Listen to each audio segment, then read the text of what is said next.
Hello friends, नमस्कार। तो आपके अपने YouTube channel Aparna GS classes में हार्दिक स्वागत है।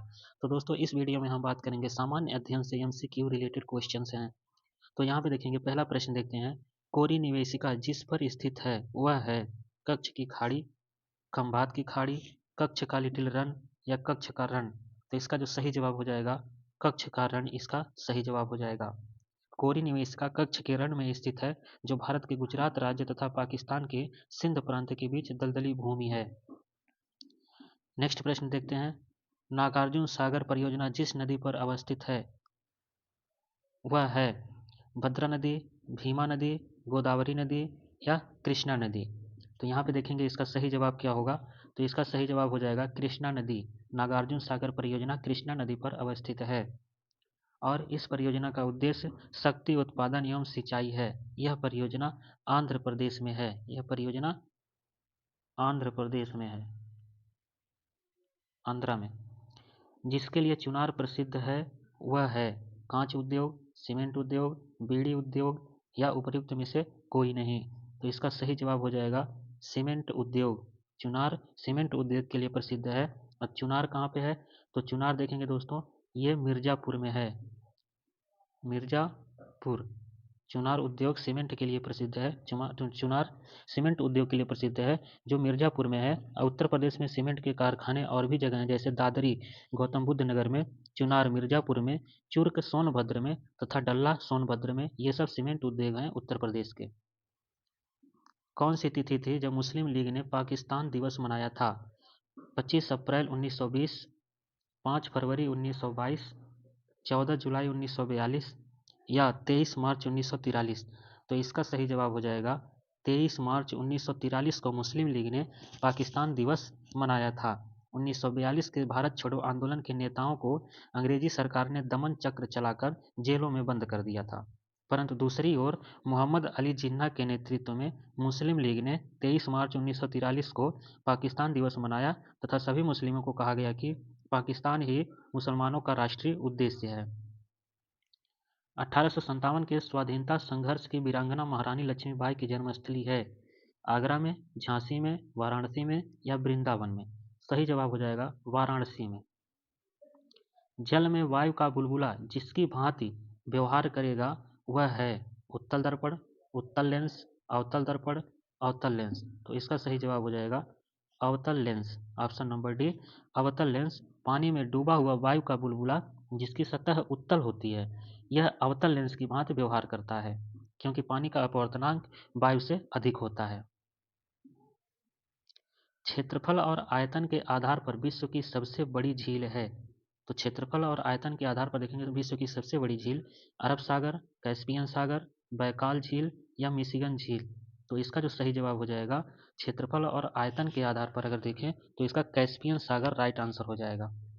ऑप्शन नंबर बी, कैस्पियन सागर। क्षेत्रफल और आयतन के आधार पर कैस्पियन सागर विश्व की सबसे बड़ी झील है और यह खारे पानी की झील है। और इसके उत्तरी भाग में यूराल व वोल्गा जैसी नदियां गिरती हैं। और बैकाल रूस में जो है बैकाल झील विश्व की सबसे गहरी झील है।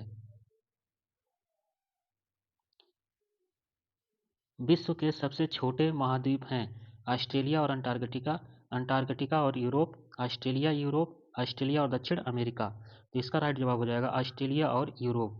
ऑस्ट्रेलिया और यूरोप ये विश्व के दो सबसे छोटे महाद्वीप हैं। निम्नलिखित प्राइमेटों में आधुनिक मानव का निकटतम संबंधी कौन है? औरंगयूटन, गोरिल्ला, गिबन या लंगूर। तो इसका सही जवाब हो जाएगा गिबन। मानव सदृश लघुत्तम कपि गिबन है। यह कपि भारत में पाया जाता है। निम्नलिखित राज्यों में वह कौन सा है जहां अनुसूचित श्रेणी में कोई जनजाति आबादी नहीं रखी गई है? केरल, पंजाब, अरुणाचल प्रदेश, पश्चिम बंगाल। तो इसका सही जवाब हो जाएगा पंजाब। तो पंजाब में कोई भी अनुसूचित जाति को जनजाति की आबादी में नहीं रखा गया है। भारतीय संविधान में मूल रूप से 14 राज्यों की 212 जनजातियों को अनुसूचित जनजातियां घोषित किया गया था। दक्षिण एशिया का सबसे घना बसा देश है बांग्लादेश, भारत, मालदीव, श्रीलंका। तो दोस्तों इस पर गेस करिए क्या हो सकता है ये। दक्षिण एशिया का सबसे घना बसा देश, तो इसका राइट जवाब हो जाएगा बांग्लादेश। दक्षिण एशिया में सर्वाधिक जनसंख्या घनत्व वाला देश बांग्लादेश है, और दक्षिण पूर्व एशियाई देशों में अधिकतम जनसंख्या घनत्व सिंगापुर का है। निम्नांकित में कौन सा मुल्क दक्षिण एशिया का सर्वाधिक नगरीकृत देश है? भूटान, भारत, पाकिस्तान, श्रीलंका। तो यहाँ पे पूछ रहा है कौन सा मुल्क दक्षिण एशिया का सर्वाधिक नगरीकृत देश है, तो इसका राइट जवाब हो जाएगा पाकिस्तान। तो विश्व में सर्वाधिक नगरीय जनसंख्या वाला एशियाई देशों में पाकिस्तान है, और दूसरे स्थान पर बांग्लादेश है, और तीसरे स्थान पर श्रीलंका एवं चौथे स्थान पर नेपाल। और सार्क देशों की नगरीकरण की स्थिति में देखा जाए तो मालदीव 43%, पाकिस्तान 38%, भूटान 37%, और बांग्लादेश बांग्लादेश आपका 33%, और भारत आपका है 32%। भारत 32% और पाकिस्तान है आपका 38%। और भूटान भूटान को देखा जाए तो भूटान है 37%। श्रीलंका, तो श्रीलंका की बात करें तो श्रीलंका है 18%। विश्व के सबसे अधिक जनसंख्या वाले देशों में एशिया में है। विश्व के सबसे अधिक जनसंख्या वाले 10 देशों में कितने देश एशिया से हैं? तो ऑप्शन देखते हैं 3, 4, 6 या 5। तो इसका सही जवाब हो जाएगा ऑप्शन नंबर डी 5। विश्व के 10 सर्वाधिक जनसंख्या वाले देश हैं चीन, भारत, संयुक्त राज्य अमेरिका, इंडोनेशिया, ब्राजील, पाकिस्तान, रूस, बांग्लादेश, जापान, नाइजीरिया। इनमें से चीन, भारत, इंडोनेशिया, पाकिस्तान तथा बांग्लादेश एशियाई देश हैं। जनसंख्या वृद्धि का सर्वाधिक प्रतिशत जिस महाद्वीप के देशों में देखा गया वह है Africa, Asia, Latin America, Oceania. इसका सही जवाब हो जाएगा अफ्रीका। जनसंख्या वृद्धि का सर्वाधिक प्रतिशत इस अफ्रीका महाद्वीप में देखा गया है। भारत में नगरीय केंद्रों की वर्गीकृत संख्या है, तो भारत में नगरीय केंद्रों की वर्गीकृत संख्या 4, 7, 5 या 6। इसका सही जवाब हो जाएगा 6। भारत में नगरीय केंद्रों की वर्गीकृत संख्या है 6। पहला वर्ग देखेंगे, पहले वर्ग में रखा गया है 1 लाख से अधिक जनसंख्या, दूसरे वर्ग में 50,000 से 99,999 के बीच जनसंख्या, और वर्ग 3 में 20,000 से 49,999 के बीच जनसंख्या, और वर्ग 4 में 10,000 से 19,999 के बीच जनसंख्या, वर्ग 5 में 5,000 से 9,999 के बीच जनसंख्या, और वर्ग 6 में 5,000 से कम जनसंख्या। और 1 लाख से अधिक जनसंख्या वाली नगरीय बस्ती को क्या बोला जाता है? सिटी कहा जाता है। राष्ट्रीय विकास परिषद का गठन जिस तिथि को हुआ था वह थी 16 अगस्त 1950 को, 1 अप्रैल 1951 को, 6 अगस्त 1952 को, या 16 अगस्त 1952 को। इसका सही जवाब हो जाएगा 6 अगस्त 1952 को। राज्यों तथा केंद्रों के बीच में शक्तियों के विभाजन को देखते हुए योजना तैयार करने में राज्यों का भाग लेना अनिवार्य था, इसलिए 6 अगस्त 1952 में राष्ट्रीय विकास परिषद की स्थापना की गई। संविधान के प्रथम अनुच्छेद के अनुसार भारत है राज्यों का समूह, राज्यों का फेडरेशन, राज्यों का कन्फेडरेशन, राज्यों का यूनियन। तो राइट जवाब हो जाएगा राज्यों का यूनियन। संविधान के प्रथम अनुच्छेद के अनुसार भारत अर्थात इंडिया राज्यों का एक संघ होगा।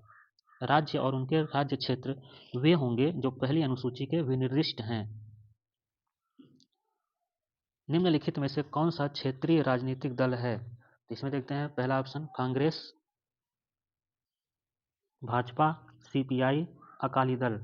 तो इसमें जो इसका राइट आंसर हो जाएगा वो हो जाएगा अकाली दल। अब देखते हैं यहाँ पे क्षेत्रीय राजनीतिक दल। तो चुनाव आयोग ने स्पष्ट नियम बनाए हैं कि जब कोई पार्टी राज्य विधानसभा के चुनाव में पड़े कुल मतों का 6% या उससे अधिक हासिल करती है और कम से कम 2 सीटों पर जीत दर्ज करती है तो उसे अपने राज्य के राजनीतिक दल के रूप में मान्यता मिल जाती है, तब वो क्षेत्रीय पार्टी बनता है। और यदि कोई दल लोकसभा चुनाव में पड़े कुल वोट का तथा 4 राज्यों के विधानसभाओं के चुनाव में पड़े कुल वोटों का 6% हासिल करता है और लोकसभा के चुनाव में कम से कम 4 सीटों पर जीत दर्ज करता है तो उसे राष्ट्रीय दल की मान्यता मिलती है। दल बदल निरोधक अधिनियम जिस तिथि को पारित हुआ वह कौन सी थी? तो दल बदल निरोधक अधिनियम 17 जनवरी 1985, 15 फरवरी 1985, 30 मार्च 1985 या 21 अप्रैल 1985। इसका सही जवाब हो जाएगा 15 फरवरी 1985। तो 15 फरवरी 1985 52वें संविधान संशोधन अधिनियम 1985 द्वारा यह प्रावधान किया गया था कि यदि कोई संसद सदस्य या विधानसभा सदस्य दल बदल करता है या दल द्वारा निकाल दिया जाता है जिसने उसे चुनाव में खड़ा किया था, या कोई निर्दलीय उम्मीदवार जो चुने जाने के 6 महीने के अंदर किसी राजनीतिक दल का सदस्य बन जाता है, वह सदन का सदस्य होने के अयोग्य करार कर दिया जाता है। और इस अधिनियम 15 फरवरी यह अधिनियम 15 फरवरी 1985 को पारित किया गया था।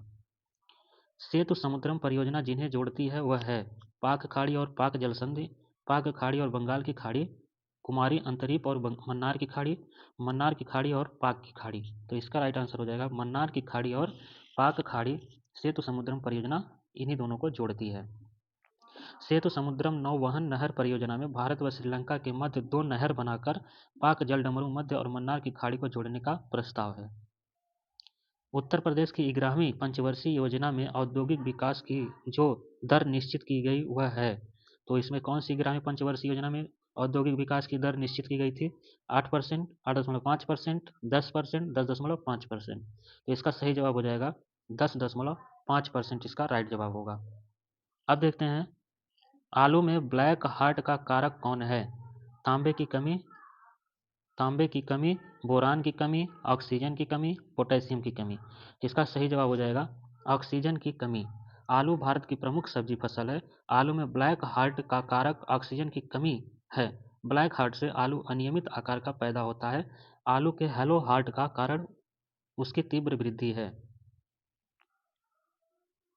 भारत में उदार औद्योगिक नीति जिस वर्ष अपनाई गई थी वह था 1948, 1956, 1985 या 1991। इसका सही जवाब हो जाएगा ऑप्शन नंबर डी। भारत में उदार औद्योगिक नीति जब अपनाई गई थी तो 1991 में अपनाई गई थी। भारत में उदार औद्योगिक नीति 1991 में अपनाई गई थी। और आर्थिक गतिविधियों के नियमन के लिए बनाए गए नियमों, कानूनों एवं प्रतिबंधों को दूर करके अर्थव्यवस्था के विभिन्न क्षेत्रों को मुक्त करना ही उदारीकरण कहलाता है। वह कौन सा बैंक है जिसने कृषकों के पास आसानी से पहुंचने के लिए किसान क्लब बनाए हैं? क्षेत्रीय ग्रामीण bank, Punjab national bank, Allahabad bank या भारतीय स्टेट बैंक। तो इसका सही जवाब हो जाएगा भारतीय स्टेट बैंक। इसका राइट आंसर हो जाएगा।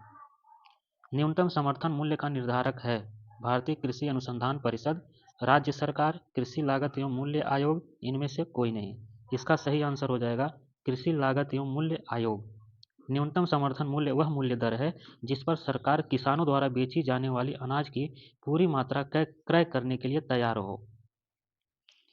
भारत में रुपए का अवमूल्यन पहली बार जिस वर्ष किया गया वह था 1949, 1966, 1972, 1990। इसका सही जवाब हो जाएगा 1949। भारत में रुपए का अवमूल्यन पहली बार 1949 में किया गया था।